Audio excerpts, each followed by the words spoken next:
नमस्कार दोस्तों, मैं आपका दोस्त रमेश बाबू और आज हमारे साथ हैं कृषि विशेषज्ञ डॉक्टर राय सिंह जी गोदारा। गोदारा जी, आपका स्वागत है। धन्यवाद। गोदारा जी, आज हम इस वीडियो के माध्यम से चर्चा करेंगे कि कॉटन की उन्नत खेती कैसे ले सकते हैं। और जो ये बेल्ट है, ये खासतौर पर कॉटन की खेती में माना जाता है और यहाँ के किसान है वो कॉटन की खेती भरपूर मात्रा में बिजाई करते हैं। लेकिन जितनी उम्मीद करते हैं उसकी पैदावार की, वो उम्मीद से कुछ डाउन रह जाते हैं। तो क्या कारण है कि कॉटन की खेती के जितनी उम्मीद से कम क्यों रह जाते हैं जी? जी बिल्कुल रमेश, ये सही बात है कि किसान नरमे की जितनी पैदावार सोचते हैं उतनी पैदावार ले नहीं पाते हैं। इस पे किसान स्तर पे भी काफी कमियां रह जाती है। उन कमियों को दूर करके हम नरमे की अच्छी पैदावार ले सकते हैं।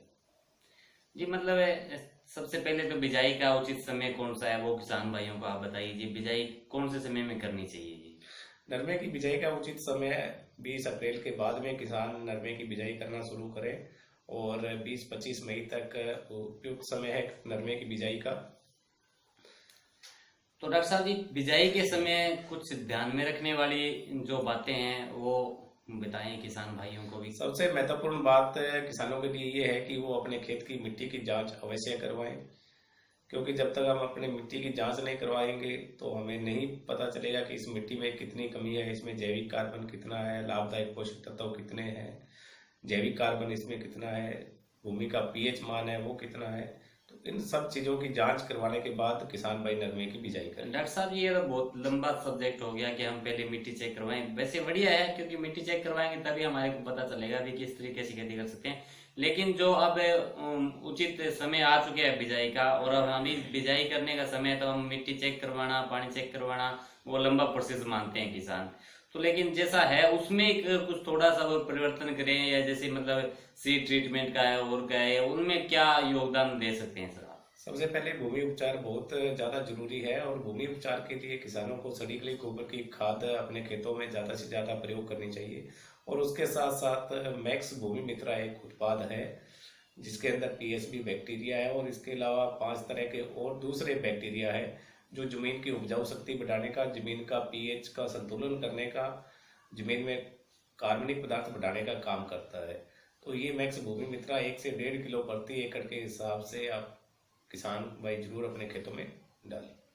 मतलब जो आपने बताया कि गोबर की खाद है या फिर गोबर की खाद नहीं उपलब्ध है, तो भूमि मित्रा जो प्रोडक्ट है उसका किसान भाई अपने खेतों में प्रयोग कर सकते हैं। तो 1 से 1.5 किलो भरपूर है, ये ठीक रहेगा जी? हाँ, 1 से 1.5 किलो प्रति एकड़ पर्याप्त मात्रा है। अच्छा जी। तो जैसे किसान भाइयों की डॉक्टर साहब ने बताया कि अगर गोबर की खाद उपलब्ध नहीं है अपने पास, तो 1 से 1.5 किलो भूमि मित्रा जो गोबर की खाद के जो बैक्टीरिया है वो उपलब्ध है इसमें, और ये 3 से 4 ट्रॉली तक का काम करता है। तो डॉक्टर साहब जी, ये भूमि शोध करने के बाद जैसे बिजाई का सीजन आता है, जब बिजाई करते हैं हम, तो उसमें क्या खास बात ध्यान में रखनी चाहिए किसान भाइयों को? उसके लिए एक और पहले जरूरी ये चीज है कि सिर्फ ये भूमि मित्रा ही नहीं, इसके अलावा फसल को फास्फोरस तत्व की काफी जरूरत पड़ती है और फास्फोरस की उपलब्धता के लिए मैक्सग्रो फास्फेट प्लस जरूर डलवाएं। पोटास काफी हद तक फसल की क्वालिटी और उसका वजन बढ़ाने का काम करता है, तो उसके लिए पोटास मोबिलाइजिंग जो बैक्टीरिया है मैक्सग्रो पोटास, इसका प्रयोग भी किसान भाई अपने खेतों में अवश्य करें फसल की बिजाई से पहले। तो डॉक्टर साहब, जैसे आपने बताया फास्फोरस की जरूरत पड़ती है या पोटास की जरूरत पड़ती है, तो ये तो जैसे डीएपी है, सुपर है या पोटास, ये तो किसान ऑलरेडी डालते आ रहे हैं। तो फिर इनमें और मैक्स ग्रो में कुछ कोई अलग से परिवर्तन हो, कोई है इसमें चेंजिंग, वो डालना चाहिए या नहीं डालना चाहिए क्या? देखिए क्या है कि जो किसान भाई केमिकल डीएपी डाल रहा है या सिंगल सुपर फास्फेट डाल रहा है, वो उसकी उपलब्धता पूरी तरह से नहीं हो पाती। यहाँ पे ट्यूबवेल का एरिया है आपका जो, और यहाँ पे मिट्टी का जो पीएच है वो भी ज्यादा है, तो जिसकी वजह से फास्फोरस पोटास है ये पोषक तत्व पूरे उपलब्ध नहीं हो पाते। और इसके जगह जैसे कि आपको भूमि मित्रा बताया, तो ये फास्फोरस को घोल के पौधों को उपलब्ध करवाने का काम करेगा। मैक्सग्रो फास्फेट प्लस है, ये पूरी तरह से पानी में घुलनशील है और पूरी तरह से पौधों को उपलब्ध होने की अवस्था में है। मैक्सग्रो का पोटास जो आपको बताया वो पोटास मोबिलाइजिंग बैक्टीरिया, और जो पोटास हमारी जमीनों में है उस पोटास को पौधों की जड़ों तक उपलब्ध करवाने का काम करता है। जैसे कि आपने बताया जी, जैसे एक तो भूमि मित्रा प्रोडक्ट का प्रयोग करें तो वो फास्फोरस को घोल के पौधे को उपलब्ध करवाने का काम करेगा। जैसे पीएसबी किसान हम खास जानते हैं जी, वो पीएसबी का भी काम करेगा भूमि मित्रा जो बिल्कुल, अब पीएसबी तो मेन है ही है, और पीएसबी के अलावा ये सल्फर पैदा करने का काम, नाइट्रोजन फिक्स करने का काम, जमीन की उपजाऊ शक्ति बढ़ाने का काम और पीएच को संतुलन करने का भी काम करता है। तो डॉक्टर साहब जी, तो इसके अलावा जैसे बिजाई के समय उसकी जो बिजाई करते हैं उस समय भी क्या किसान मानते हैं कि जो बीटी का बीज है वो तो उपचारित आता है या उस पर कुछ दवाई लगी होती है, तो उनको कोई और दवाई भी लगानी चाहिए या नहीं लगानी चाहिए जी? बिल्कुल, एक किसानों की बड़ी मान्यता है ये कि बीटी का जो बीज है वो पहले से उपचारित किया हुआ था और अब हम आगे बीज उपचार क्यों करें।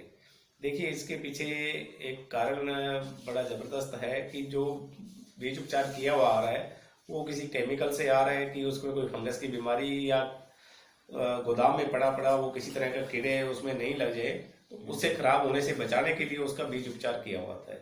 पर फिर भी किसानों को फसल की बिजाई करते समय बीज उपचार है पोषक तत्वों से जरूर करना चाहिए, क्योंकि पोषक तत्वों से बीज उपचार किया हुआ बाजार में आपको उपलब्ध नहीं मिलेगा। तो डॉक्टर साहब जी, इससे बीज उपचार करने का क्या फार्मूला क्या होता है उससे, मतलब क्या कैसे किसान समझ सकते हैं इस बात को जी? अगर वैज्ञानिक तरीके से अगर अपने बात करें बीज उपचार कैसे किया जाता है, तो सबसे पहले फंगिसाइड्स, बीज को फंगस की बीमारी से बचाने के लिए किसी फंगिसाइड से बीज उपचार किया जाता है। दूसरा जो है वो इंसेक्टिसाइड्स, यानी कि कीड़े मार दवाइयों से फसल का बीज उपचार करना। तीसरा होता है राइजोबियम या कल्चर अपने जिसको बोला जाता है, उससे फसल का बीज उपचार करना। और इसके साथ साथ एक जो महत्वपूर्ण तथ्य ये है कि फसल का जो बीज है वो पोषक तत्वों से भी हमें जरूर उपचार करना चाहिए। तो सबसे पहले फंगिसाइड, फिर दूसरा इंसेक्टिसाइड, तीसरा राइजोबियम या कल्चर और चौथा पोषक तत्वों से फसल का बीज उपचार। इस वैज्ञानिक तरीके से अगर किसान भाई बीज उपचारित करके बिजाई करते हैं तो उसका उगाव ज़्यादा अच्छा होता है, उसकी फुटान है वो ज़्यादा अच्छी होती है, बढ़वार अच्छी होती है। तो जैसे जी आपने बताया कल्चर है और जो पोषक तत्व है वो कौन से मतलब प्रोडक्ट से बीज उपचार कर लें तो बेटर रहेगा जी उनके लिए? सबसे अच्छा उत्पाद है मैक्स ग्रो का मैक्स पावर कंसोर्टिया या मैक्स पावर या मैक्स क्रिस्टल लिक्विड। इसके अंदर राइजोबियम, अजेटोबैक्टर्स और नाइट्रोजन, फास्फोरस, पोटास उपलब्ध करवाने वाले बैक्टीरिया है। और इसके साथ साथ फसल को जिन 16 पोषक तत्वों की जरूरत होती है उनमें से 13 प्रकार के पोषक तत्व इन मैक्स पावर कंसोर्टिया और मैक्स क्रिस्टल लिक्विड में है।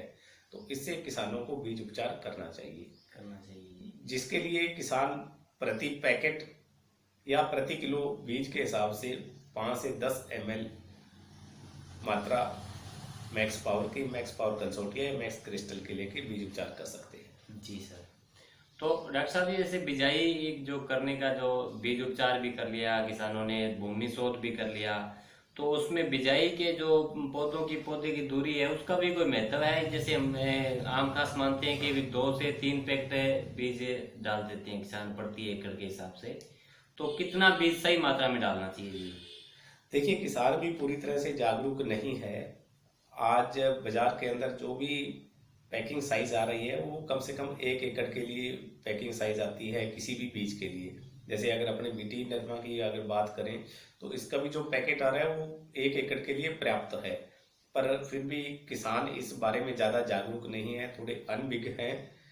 तो कम से कम जब किसान भाई फसल की बिजाई कर रहे हैं, नरमा की बिजाई कर रहे हैं, तो जितनी लाइन से लाइन की दूरी किसान भाई रख रहे हैं कम से कम पौधों की दूरी उतनी रखी जा सकती है। अब किसान भाई करते क्या है कि 1.5 या 2 या 3 पैकेट तक डालते हैं। वो थोड़ा सा डिपेंड करता है कि उनकी जमीन कैसी है, उनका पीएच कितना ज़्यादा है, ट्यूबवेल का पानी ज़्यादा लगाया हुआ है या गर्मी का समय कैसा है।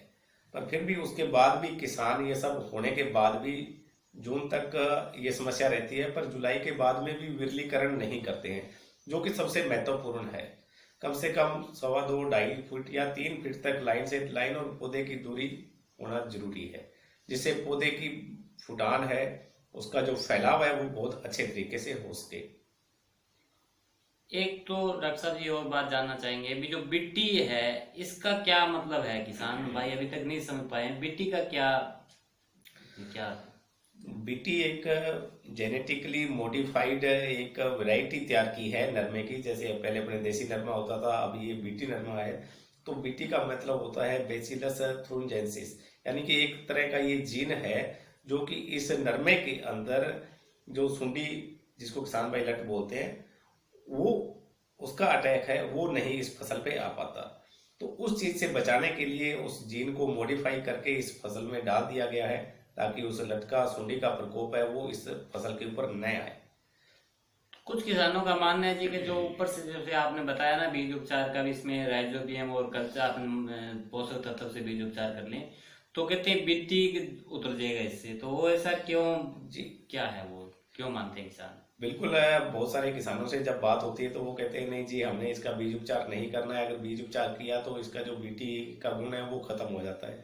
तो मैं किसान भाइयों को थोड़ा बताना चाहूंगा कि ऐसा बीज उपचार करने से बिल्कुल कुछ नहीं होता है। ये हमारी अज्ञानता है कि हमने बीज उपचार किया तो बीटी है वो धुल जाएगा या साफ हो जाएगा। ये तो एक जेनेटिक गुण है। जैसे कि हमारे गुण हमारे अगले आने वाली पीढ़ी में चले जाते हैं। अगर आज हमें नहला दिया जाए, अच्छी तरह से धुला दिया जाए, और हमारे अगर आगे बच्चे पैदा होंगे, तो इसका मतलब ये नहीं है कि हमारे जो गुण होंगे वो आगे आने वाली पीढ़ी में नहीं होंगे। तो ये आनुवंशिक गुण होते हैं, वो उस बीज के अंदर ही है, और पौधा जैसे जैसे बड़ा होगा वैसे वैसे उसके अंदर वो गुण आते जाएंगे। तो बीज उपचार करने से वो गुण बिल्कुल खत्म नहीं होते। इसके लिए किसान भाइयों को बिल्कुल भी डरने की जरूरत नहीं है। बीज उपचार वो पोषक तत्वों से जरूर करें। बहुत बढ़िया।